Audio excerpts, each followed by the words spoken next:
On today's show, I felt like we had the chance to be the best team in the league, said Klay Thompson about the Mavericks last year. Do we believe him? And do we believe that Anthony Davis is one of the best power forwards of his generation? Let's talk about that and more in today's Locked On Mavs. Stop it! Let's go! Stop! The number one pick will go to the Dallas Mavericks. Cooper Flagg will fly in Dallas. Dogs, all of us, all five. You are Locked On Mavs, your daily Dallas Mavericks podcast. Part of the Locked On Podcast Network. Still can't. Your team every day. I'm gonna get a city like that. And welcome. You are Locked On to Dallas Mavericks, your team every day. My name is Nick Angstadt, media member covering the Mavs for 10 years. Thanks for reading it every day or making Locked On Mavs your first listen. Today's episode is brought to you by FanDuel. Football season is coming closer than you think. I don't know if it's closer than I think. I think I know when it starts. New customers can bet just $5, and if your bet wins, you get $300 in bonus bets. Download the FanDuel app and download FanDuel at FanDuel.com to get started. Joining me, as always, my co-host, media member covering the Mavs for 10 years, right alongside me, the Klay customer, the one more thinking. What you got for me, Isaac Harris?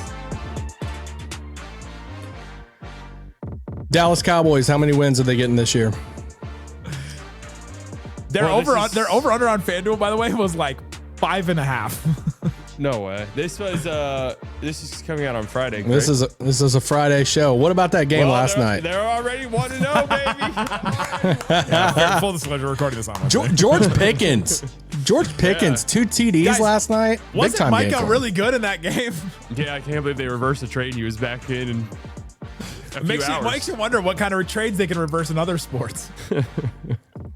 Today's episode, Klay Thompson was on a podcast with Michael Cooper, who is a legendary player for the Lakers, and he said some wild things on it. He said Anthony Davis is the best power forward maybe of his generation. I think we have the best front court in the NBA when healthy. He said Kyrie's going to be out for 5 months. We'll talk about Kyrie and his recent videos where he's been working out a little bit more. And he also said to be a championship team, you've got to get to 60 or high 50s in wins in the regular season. We're going to talk about all those things, but let's start with this one, guys.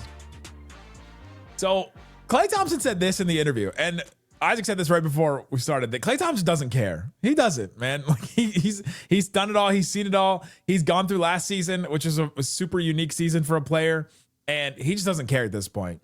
He was asked about the Mavs roster right now, and he said, we have such a great, complete roster.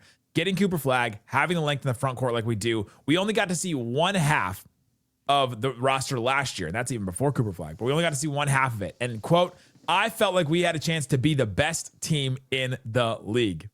Isaac, are you buying that the Mavs could have been the best team in the league last year if Kyrie had stayed healthy? Oh, that's tough. No.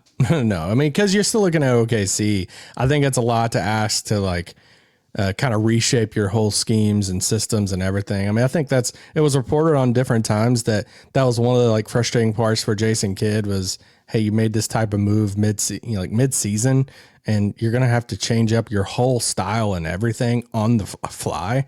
And I'm just not convinced that that's just you're changing up everything. Defense, you're changing up how you run your offense, going from a guy like Luka to AD in the post. You're just changing everything. So even if they're fully healthy, the combination of that, it happened in midseason, and OKC just being a juggernaut, I'm not confident they would have been the best team. Yeah, I definitely don't think they would have been the best team, but I like the confidence, though. I mean, that's what you want your players on your team to think. So they would have been a good team for sure. I just thought they were lacking too much. I mean, the Mavs making the finals a couple years ago with the huge roster shakeup they did midseason is unprecedented. That just doesn't happen much in the NBA. So, they didn't have the continuity. They lacked some playmaking, but they would have been pretty good. I mean, there's no two ways around that. And you get to the playoffs, anything can happen. But yeah, I just don't. The best team in the league? No, I don't think so. I think they would have had a shot to win a series against the Nuggets, the Thunder. They would have been in some of those. I think you guys are right that the team would have been really good. But best team in the league, I think this is kind of nuts. to all of a sudden, slightly, like you said, out of nowhere, huge, massive shakeup, and now this team is gonna hit their peak right at the end of the season without any real buildup or anything. Yeah. I just don't know about that part. I thought it was a wild quote from Klay. Well, I kind of see it is thinking of it from the perspective of he's probably looking at it at the time before Kyrie's injury. He was an all NBA guy. Like, this is one of the best Kyrie seasons we've had for a while. So he's looking at it. He's seeing, he's confident in himself, obviously. He's seeing Kyrie Irving playing at this super high level. He's probably looking at it for the first part of that season of saying, defense is a problem for us. Like, we've been getting killed defensively at times. And then you make this swap, and it's like, for a guy like that has this relationship with AD, he's probably looking at it and saying, well, AD and Luka's points are going to, like, they're going to equal out. And then AD is one of the best defensive guys in the league, and we got bigger down low. We're playing a double big system. So he's probably looking at it saying, we improved the biggest weakness we have, and we feel like we're good enough offensively to hold it up. So I kind of get his like method of thinking. I just don't think it would have came together that quick. He was drinking the neat Kool-Aid. You thought Nico cooked? I'm telling you, he goes out. He doesn't cook. He goes out. We saw him. You thought Nico ordered? Would the Mavs have a chance with Cooper Flagg now to be the best team in the league? Like let's say next season, when Kyrie's back. This is such a setup question. Because you guys know my stance on this. Slightly. I just don't. The team is not going to beat the Thunder. Like, I'm sorry to say it. I agree with it too. So, I mean, they'll be good. What would have to happen is Cooper Flagg would have to be a top 40 player in the league immediately, and Kyrie would have to come back and be 90% of himself. Yep. Which is just way too much to ask. Realistically. I think if you ask the players, like I think if you ask Klay right now, there's a handful of those guys that have a good relationship with D'Angelo Russell. Yeah. And, Klay's even been working out with him this offseason stuff. Obviously, AD, Jason Kidd. I think they're going to speak so highly of D'Lo and saying like, oh, we got D'Lo like coming in here to be, a guy that started so many games, clutch moments. Like I think that's going to be one of the takeaways from Media Day that I'm predicting, that D'Lo is going to get a lot of love from a lot of the players and coaches. And for, coming here on the discount and all the stuff, I think it's the people outside of that are kind of like, is D'Lo enough? I think it's going to go fine. So, yeah, dude, I think they can be the best team in the league. If Kyrie was fully healthy entering the season and D'Lo was like coming off the bench as like a 6-man, and then you had the rest of this roster, yeah, I think they would have it. But everything hinges on health. So they just have the most health question marks. Up and down the roster too. Lively missed a bunch of games last year. AD misses games. Kyrie is obviously missing games. Like, it is not just singular too. Yeah. I mean, this is such a trap question, because it's like when you're saying best in the league, that's a lot different than saying there'll be a really good team or a great team. So I do think if everything goes right for them, they could be a really, really good team that could win playoff series and just be a team that no one wants to see. Even the top tier upper echelon teams would be like, I don't know if I want. That team just poses so many problems, and maybe we can solve them, but God, it's just going to be a slugfest to get out of that series. Like, I think that could be them, but best in the league is just. And I'm happy Klay thinks that. I'm not sitting here like, oh, Klay's delusional. What's this guy doing on our roster? Like, I'm happy that he thinks that, but it's just such a gotcha thing. Honestly, what you just said about what the Mavs can be, if they're that, I'm super happy. And, of course. And happy with what this roster can be, because like the eventually getting to a title and winning a title is on the Cooper Flagg timeline, not on the timeline that they're on right now. Yeah. That's when that's going to happen. Agreed. I just... Go. Me? No, Me? I was talking to Nick. Us? He was ready to go on an ad break. Coming up, let's talk about the other statement that Klay made. AD, maybe when he's healthy, is the best power forward of my generation. Do we agree with that? Talk about that and more coming up. Today's episode is brought to you by FanDuel. FanDuel Sportsbook has all kinds of props and odds, things that you can use to get in the action. NFL season is almost here. FanDuel is making sure you're ready for kickoff with a can't-miss offer. Right now, new customers can bet just $5, and if your bet wins, you get $300 in bonus bets to use across the app on all kinds of things. Awards right now.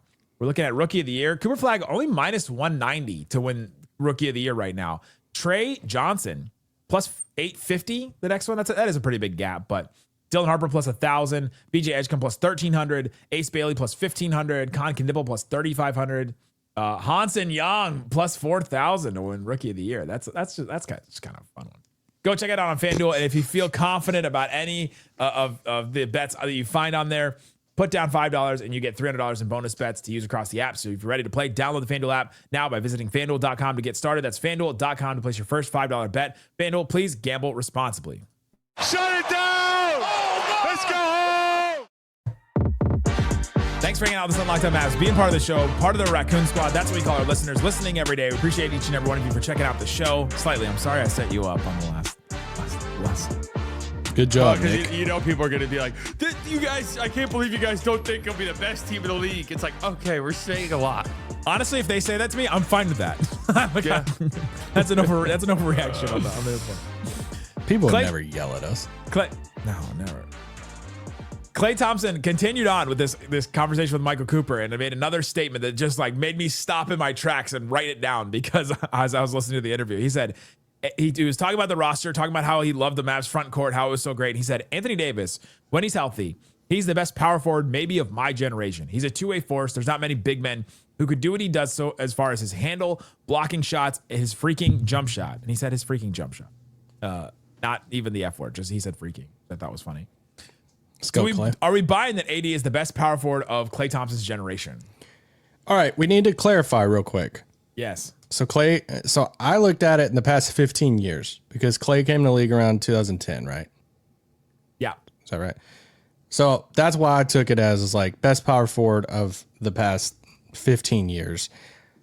For me, there's only 4 options for you to have like a decent conversation about it. I mean, AD came in 2012, but do y'all think there's a clear winner on it? Yeah, I think it's LeBron. Oh, I didn't consider him a 4. I did.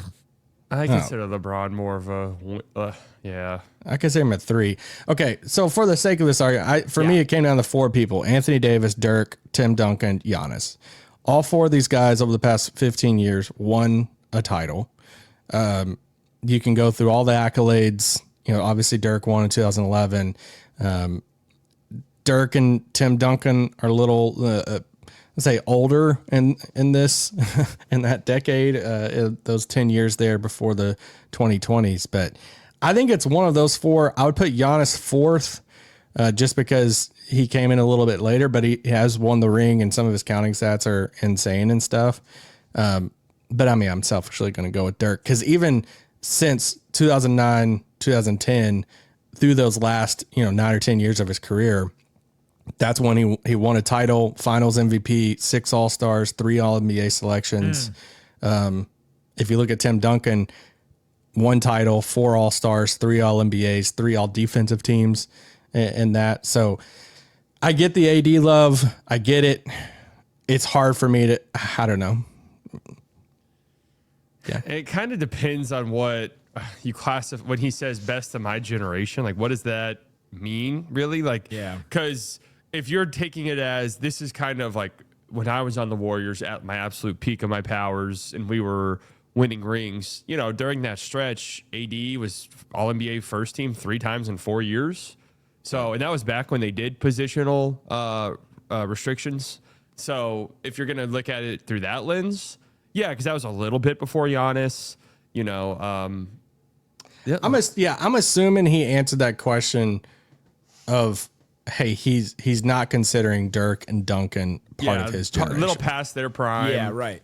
I mean, around that time, if you want to like go back and think about it, you had an older Dirk, you had an older Timmy D, who was really playing a lot of 5 at that point. Right. That's And what then I would say too. You had like LaMarcus Aldridge. Like that's kind of great good name. I wrote down 2 underrated Blake Griffin? people: Blake Griffin and Chris Bosh. Blake Griffin. Yeah.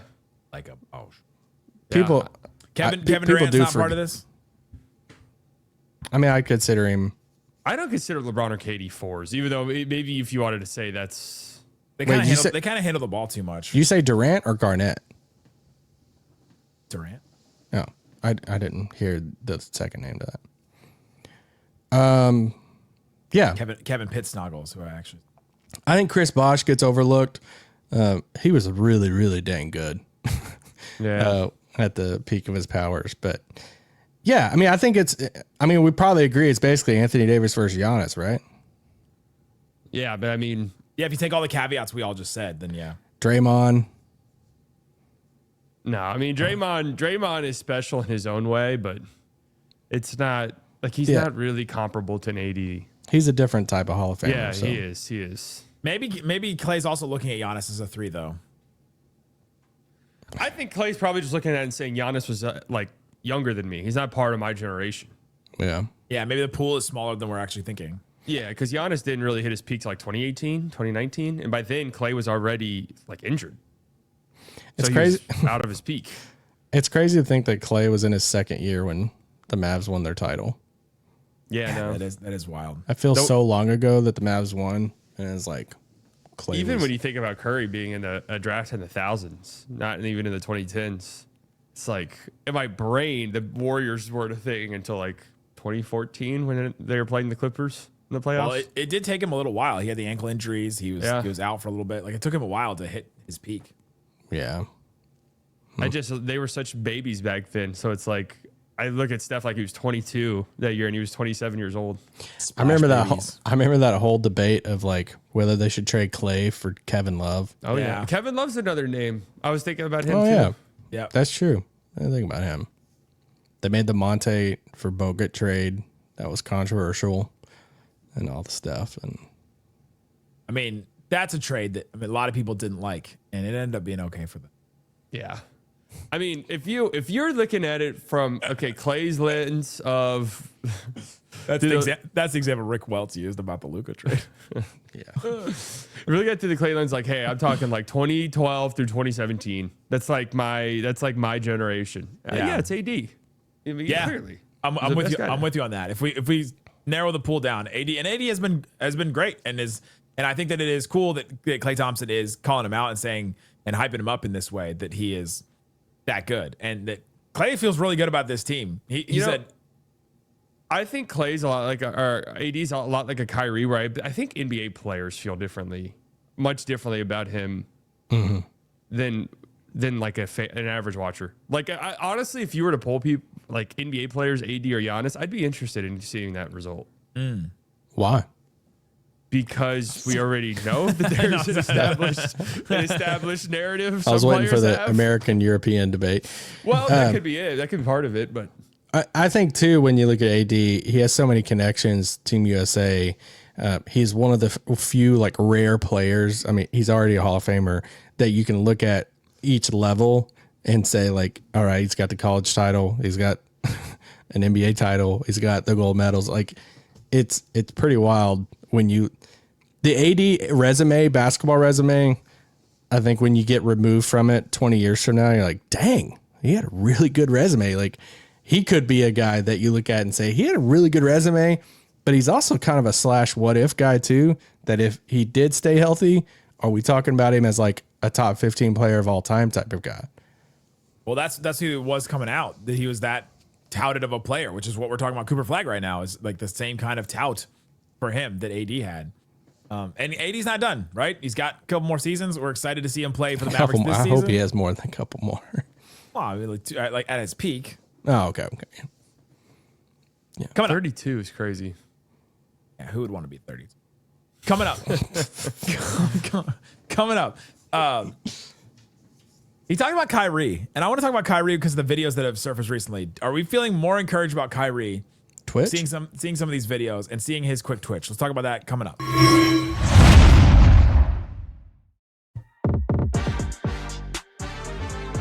All right, boys, we're talking about Kyrie Irving. Klay Thompson mentioned him in the Michael Cooper podcast recently. He made a couple of crazy statements that we've talked about, but he made this statement about Kyrie Irving. He's such a professional and a great dad. You feel that energy when he walks in the building. He elevates everybody. He's our leader. It's going to be tough without him for the first 5 months of the season. Isaac, that puts him at about coming back around March, which is about what we've been saying this whole time.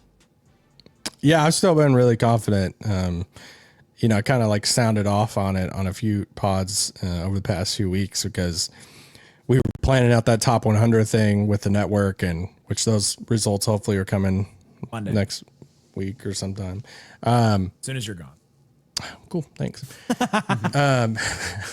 But, we were talking about it there because there were a lot of hosts trying to like figure out like, what are we doing with the injured players and all the stuff. Yeah.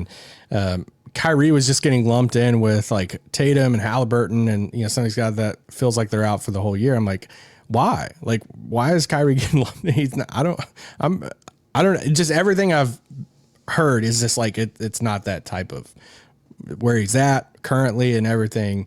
I do not expect him to be out the whole year. I think he'll be back, and it's that post All-Star break stretch of like second half of February, half of March, somewhere in those 3 to 4 weeks span is where I've been looking at it for a while. Yeah, I think that's what I've been expecting too. I mean, that's just the ACL injury isn't what it used to be, and guys come back from it, and it usually does take them a little bit, but they come back and look really good sometimes right away. So I even when Kyrie hinted at it and people just took what he said as I might don't not hold come your back. breath. Yeah, like what was very clearly him being like, I don't have it. Like literally, I mean, that was barely any time at all after he hurt himself. And guys, I'm on the recovery path myself. There are moments. Tell us. There are moments when you're recovering where you're like, I will never walk again. Like you're just sitting there like, I will never walk again. Like this is taking so long and I hate it. And he had a worse injury than me. So you definitely finished Elden Ring then. Yeah, for sure. But I mean, what were you gonna say, Nick? Now we've seen Kyrie though. He said he's feeling a little bit. He's feeling better. He's on the path, and we've seen him work out a little bit and some videos. Are we feeling more encouraged by what we've seen from Kyrie than where we felt when maybe that Kyrie clip where he said, "Don't hold your breath on me coming back for the season" came out? No, because I still thought then that he would come back. So I feel like he looks good. I never know what the recovery stuff for these guys. Like he's, and guys can walk like on an ACL. Like you can walk off the court sometimes, and people will say, "Well, he walked off on his own power." It's like, well, that can still happen. Let me throw my own anecdote in there as well.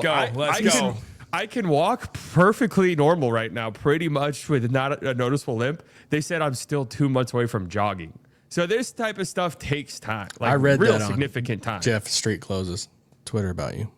Yeah, it's been widely reported, and I don't know where he's getting this information because his name is Jeff Stotts. The site is In Street Clothes, not Jeff Street Clothes. No, it's the Jeff In Street Clothes. No, it's Jeff Street Clothes. He's Jeff a different account that deals with influencers and it deals with selling knockoffs out of trunks. Y'all knew what I was talking about. Get off it. Crosses in Jeff Street Clothes. But yeah, recovery is weird. It just is. The videos do nothing for me. I mean, outside of like, cool, it's cool. I don't know what to take from them because I don't know. I'm not like doctor stuff. So it's like, I could look at him and be like, dude, he's coming back next week. Look at him. He's shooting floaters left-handed with kids. And it's like, I don't know what that really means. I like it more than seeing him in a walking boot, sitting down on the bench. So that's all it means to me. Isaac basically just said, I'm not a doctor, so I don't know. Pretty much. Such a great drop. We can use that so much now with this roster. I know. Yep. I'm encouraged by them just seeing it, but I don't think it changes anything that I thought. Like I thought he would be at this point on the court, like walking around, doing little moves here and there. He's not like running full speed, right? So I mean, there's nothing in there that's making me really change my opinion on this. So I think I'm with you guys. I can't believe where we went with that quote he had. Don't hold your breath. Yeah, I know. A lot of people took it and were just like, "Oh, he's not coming back." I was like, "That's not what he meant at all." It was like in April. It's like he doesn't even know.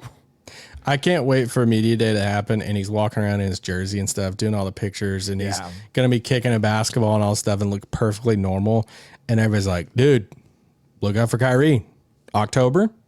And it's like, this doesn't mean anything either. Like, was it Adrian Peterson that recovered in 5 months? Yeah, something like that. I don't. Yeah. NFL is not as physically demanding as the NBA. For a running back? I don't care. I've said it. There's more. There's more skill and more quick twitch involved. Okay, and Twitch? there's more games. Twitch. Did Aspiration sign AP? Yeah. I'm already on Nico's payroll. Let me get on Aspirations before they're fully done. Rack it up. Klay said this: I think personally we have the best front court in the NBA when healthy. We have so much depth the front court between PJ, Coop, Gafford, D Live, and AD. I just agree with this. Yeah. I went through all the front courts. Let's go. Tell me. Is it weird? Okay, so basically there are only three. Like I think if they're healthy, they're better than Cleveland. So that I didn't put that in there. The three that I like separated, I'm not saying that, hey, they're better than Dallas's, but these are the three I separated. Chet and Hartenstein, if you want to put those two together. But I don't know. Hartenstein kind of comes off the bench. Şengün and Durant. Durant's kind of older, but with like the Steven one Adams off the bench too. Here's the one that I'm going to swerve a little bit, and I'm going to say I would take fully healthy. All four players are fully healthy. I would take this front court over AD and Lively, and that's Jokic and Aaron Gordon. Yeah, I mean, you just pick the best player in the NBA. I mean, that's not hard to convince me. I like Aaron Gordon a lot, and I think Aaron Gordon's better than Lively right now. I mean, last year we did this, Nick, where we like ranked the front court and stuff. Yeah, we did the positional rankings. It was basically, what do you like if you're doing depth? Are you saying, all right, we basically have to say who's like the best third guy? Like you're basically doing it that way, where it's like who's the best like third guy in your front court depth? Because yeah, obviously, if it's just like which front court would you rather have? Yeah, I would rather have Jokic, just period. I'd rather have Jokic and Dario Saric from last year. I'd rather have Jokic and DeAndre Jordan, just because I'd rather have Jokic. But yeah, I mean, if you're looking at it from like how many NBA caliber players do you have in your front court depth? I think it's like them or Houston, or like the deepest. Yeah, how many you have? Because you add Jabari Smith to that for the Rockets. I mean, they got Clint Capella. Like, yeah, interesting. I mean, got 4 or Gafford's 5 probably guys. if you like power rank the backup fives in the league. I mean, Gafford has to be in the top 3 of that for sure. And I think Definitely. Cooper Flagg is still kind of an unknown. Like if he is a top 50 player, that all of a sudden changes this ranking a lot. I mean, apparently he's a 2 though.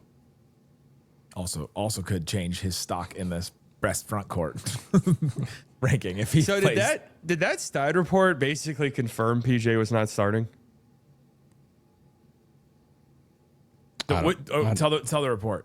Wasn't it Stein who said that they think that? Well, let me make sure I have the quote right, because I don't want to just say Stein. You're about to get like Mavs Victory Park 489. Yeah.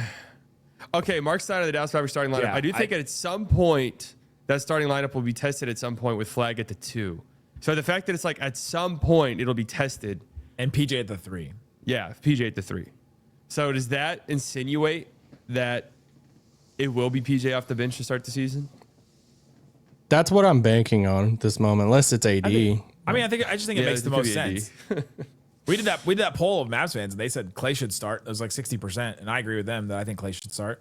Yeah, just to make it from like a construction. I was also listening to Hoop Collective, our mutual friend Tim McMahon, the other day, and they were did their like Dallas preview, and it was just a nice, I wouldn't say nice reminder, but it was another reminder of just how the end went with Klay and Golden State and how much starting meant to him, and how that wasn't the only reason he left, but it definitely played a big role when they started playing pods over him and bringing him off the bench, and it got really rocky with that, and it was just like a reminder to like remember that, and yeah.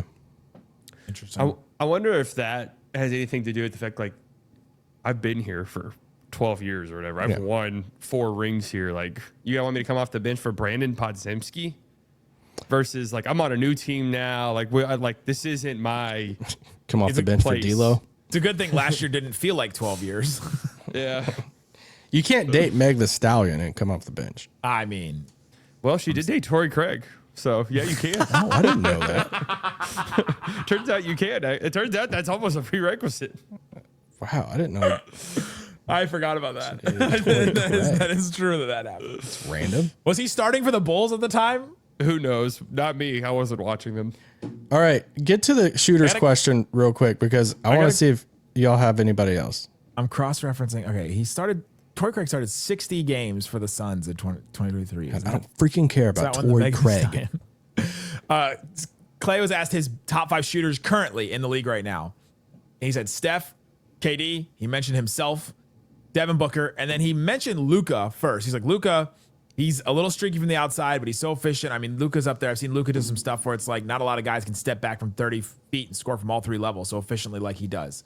He also mentioned Kyrie a little bit. He mentioned Dame a little bit as one of the best 5 shooters. Booker? Over Dame? He did mention Booker. I wouldn't. Do you have any other names? Players like Booker. Do I have any other names? I like Booker outside of the Mavs crap. I mean, if we're just saying pure shooter, you gotta. Well, because since he's including Book, I'm thinking he's including. He's including multiple, mid-range shots and like other stuff like that. He's not just saying just 3-point shooters. I only had one name that I was like, I think I would add it to the Kyrie Dame, and it's James Harden. Yeah, it's a good one. Doing stuff that nobody else can do. I mean, it's because when you do it with like the best shooters, I feel like we're doing this with every question now, like poking holes in every question. But it's like, is it the most who has the most in their bag? The most type of shots, the different types. Bag, is that what it is? And that's if you start doing that, then it's like, heck, Luka and Kyrie have a bigger variety of shots than Klay, but Klay's the better overall shooter. Yeah, I mean Klay, Steph, Dame are like the three iconic shooters of this time period. KD has to be. KD, of course, yeah. But it's different. Like KD's not. I mean, yeah, KD is the prolific 3-point shooter those guys are, but you don't, because he's such a 3-level guy that you don't look at it the same. But yeah, those four really would be it. And then the fifth was like, we had this conversation a couple years ago where we were like, I think Luka's the second best shooter in the NBA right now. He was that year. Yeah, if you factor in the difficulty in his shots and the fact that he's creating almost every single one of them, I mean, he's got to be up there. Speaking of good shooters, do y'all think Ben Simmons is going to sign with anyone? Thanks so much for hanging out with us at Locked On Mavs. Yeah, I think the Mavs can wave and stretch Dwight Powell. Hey, Brandon Williams still on a non-guaranteed deal.